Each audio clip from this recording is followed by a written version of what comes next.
experience of black people there, which was described as uniquely horrific by the lawyer Lord Gifford in his recent independent report on race relations in the city.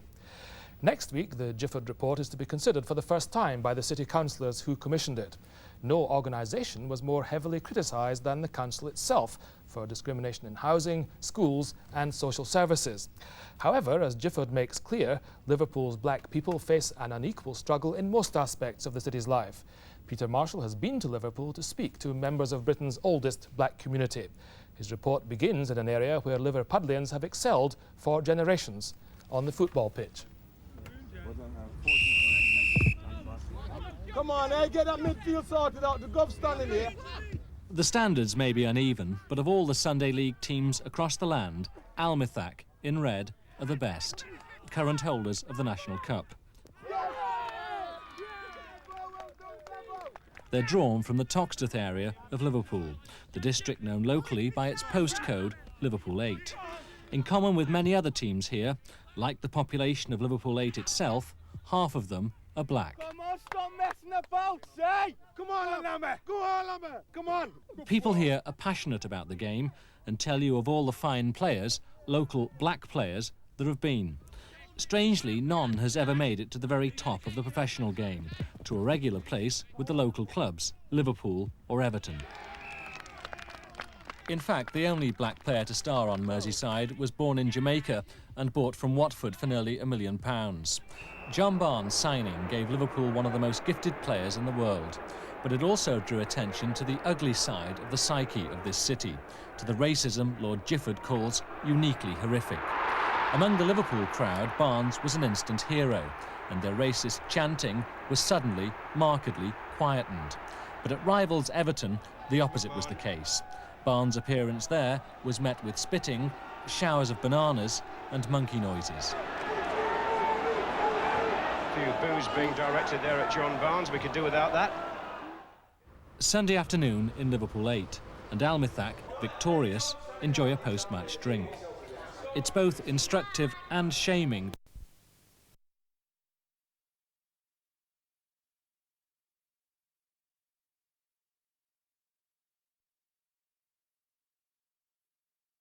In Liverpool, so very few black people go to football matches.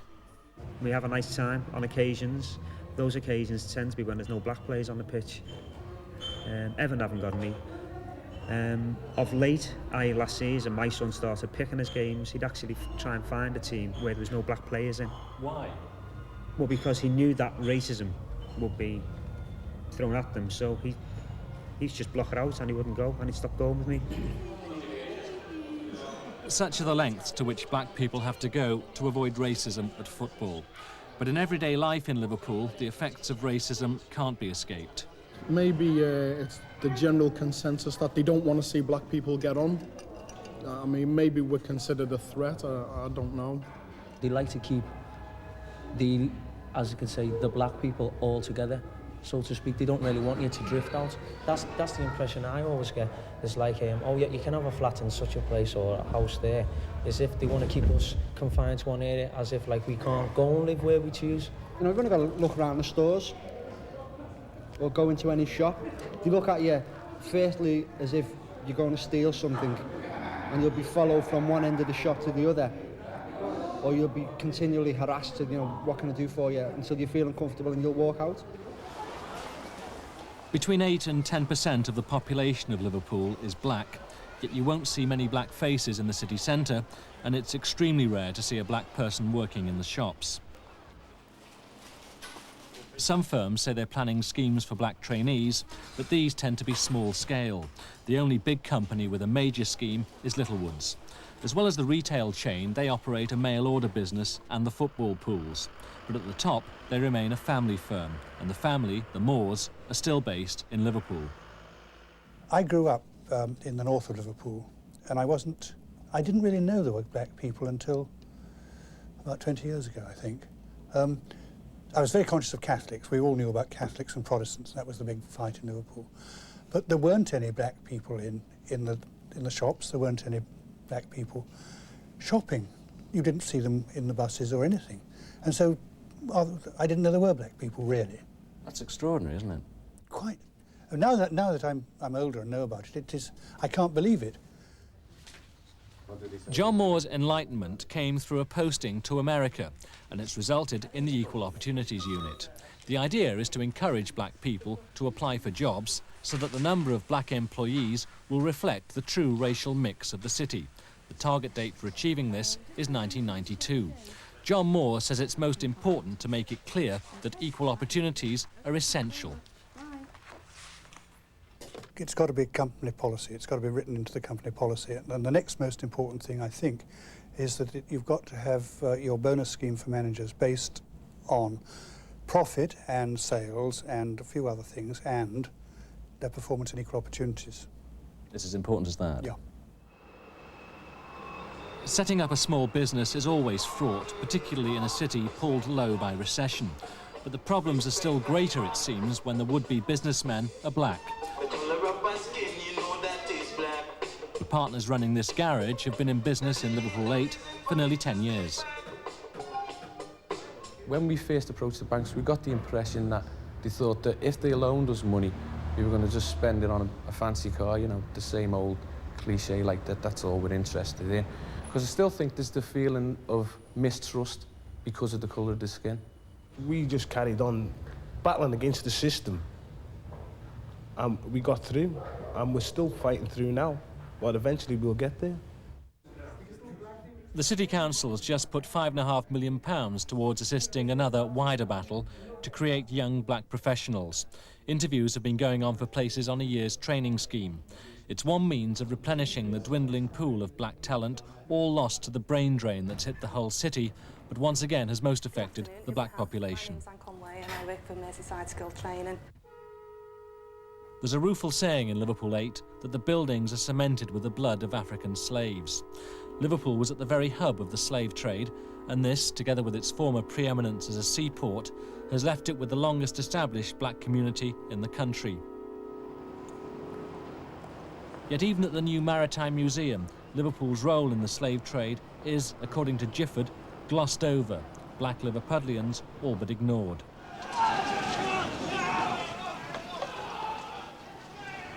It was only the riots of 1981 that brought attention to Liverpool's black population. 8 years later on the front line, Granby Street, the police remain the enemy. The most common complaint spelt out by Gifford is that they fail to stop dealers in hard drugs, yet still harass the innocent. It's like living in a police state. It's a police state, that's all, you know what I mean? I can't go nowhere. I go out to enjoy myself, and there's police there in the clubs, in the pubs in town, looking at me, wondering where I'm getting my money from to spend, you know what I mean? Counting how much I'm spending on, you know what I mean? It's no good, like. The police, though, say things are looking up. While critics complain of insensitive patrolling by officers in vans, they emphasise the role of the bobby on the beat. As for Gifford, they refuse to cooperate with the report and aren't happy with its findings. Basically, I thought it was untrue. I thought it was unkind. I don't think it added at all to the developing relationship between Merseyside Police and the community in Liverpool 8. In fact, I think it could be divisive, and in that sense, I'm saddened by that. The City Council, who commissioned Gifford and were more heavily criticised than any other body for institutionalised racism, feel the police got it wrong. I think the police made a gigantic error in refusing to admit the scale of the problem. I think there's misbehaviour by police officers. I think not every police officer by a million miles, but I think some of it. And the inability of the police ever to admit they've made a mistake, ever, is appalling. Complaints about policing are widespread in Liverpool 8. Even so-called community leaders have disturbing stories to tell. We went out for a social evening and couldn't get into a club and made a complaint to them, and we were subsequently attacked by a police officer, several of us, many of us women, beaten up, imprisoned, put through the courts for 8 days, found not guilty, took the club itself under the Race Relations Act. They were found guilty of racial discrimination, and after that we put in a police complaint and a claim for compensation. The police gave us £1,500 each, and the police complaint against the officer, we were wanting him to be dismissed because obviously he's a danger to the public in what he did. As far as we're concerned, that police officer is still there. Nothing happened to him? Nothing happened to him. It is the case that now and again officers' behaviour will fall short of what's expected, but we come down hard on that. The management and the supervision of the force is told and ordered and directed to deal very firmly with that. What's firm dealing? Well, in fact, disciplinary measures. If you're talking about people being abusive to members of the public, of whatever persuasion they are, of whatever colour or creed, then we're talking about the use of the discipline procedures. I mean, we're talking about... How many officers have been disciplined for displaying racial prejudice on Merseyside? None, not for displaying racial prejudice, but officers have been disciplined for abuse of authority, which is an analogous disciplinary offence. In fact, in the last 2 years, 10 officers appeared before the Chief Constable for this offence. In 3 cases, the complainant was termed coloured. Merseyside Police say it's not their policy to reveal whether any of the complaints were upheld. The activities of the Liverpool 8 Law Centre are viewed by the force with suspicion, but the feeling is mutual. The centre has helped fight successful defence cases on the grounds of police racism. They've done it by recruiting black barristers from London. In Liverpool, there's none. The opinion here of the judicial process is very low. The courts operate in Liverpool in a racist manner. Never, in all the time that I've been monitoring courts, have I ever seen a black juror or a black judge. And I understand that we are to be judged by our peers, according to English law. You've never seen a black juror? I've never seen a black juror, no. In how many cases is that? Oh, God, I've probably been in the course about 1,000 times in 10 years. The Gifford inquiry was assured by the court's administrator that the proper random procedures for summoning jurors were being operated in Liverpool. The Gifford inquiry team carried out their own spot check on 24 courts here and found that with the exception of one black usher, the personnel, judges, lawyers, clerks, officers and jurors all were white. The Geoid Report concludes that the effect of such all-white courts on a black defendant can be devastating, giving little confidence in the fairness of proceedings. Slideshows by and for school children. One small contribution towards educating Liverpool about the nature of racism. Gifford is just the latest in a series of reports demanding action on racism in Liverpool schools. It's not just in the content of education, but it's in the attitude and the behaviour of a lot of teachers, and teachers who make comments to children like, have you just got off a banana boat, get back in your jam jar, you all look alike to me, and so on. And the work that I've been doing and that we're doing here is to challenge these attitudes, to educate people, to encourage more and more white people to challenge racism when they come across it and not to ignore it. The Sunday League is somewhat short on glamour. After a match, the basics have to be dismantled. It seems a world away from the big time at Liverpool and Everton. But the feeling here is that the gulf should have been bridged, that a black man from Liverpool 8 should have made it. They all talk of Howard Gayle. Here's Gayle, who's come from a lone pair with... Howard Gayle helped Liverpool to a European Cup final, yet he made only a handful of appearances before being sold as not quite good enough. He's now doing well, but in the second division. While the merits of any player can be debated, we aren't suggesting Howard Gayle was badly treated by the club on the grounds of race.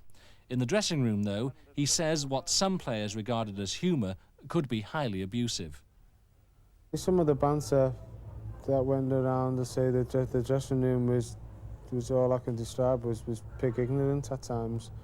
There'd be jokes about black this and maybe nigger that, and when I rebelled against the sort of attitude that was going on inside the dressing room, I seemed to be, well, it comes down to like a famous old cliche, I've got a chip on my shoulder.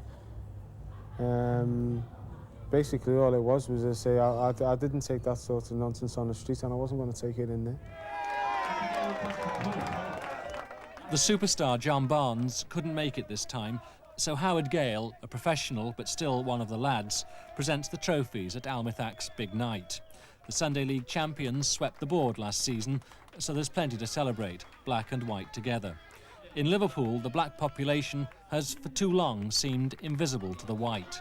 The challenge now is for the whole city to start sharing one common vision of how to put things right. That report by Peter Marshall. When we contacted both Liverpool and Everton football clubs, they told us that they abhor racism and that the only criterion they use is whether a player is good enough.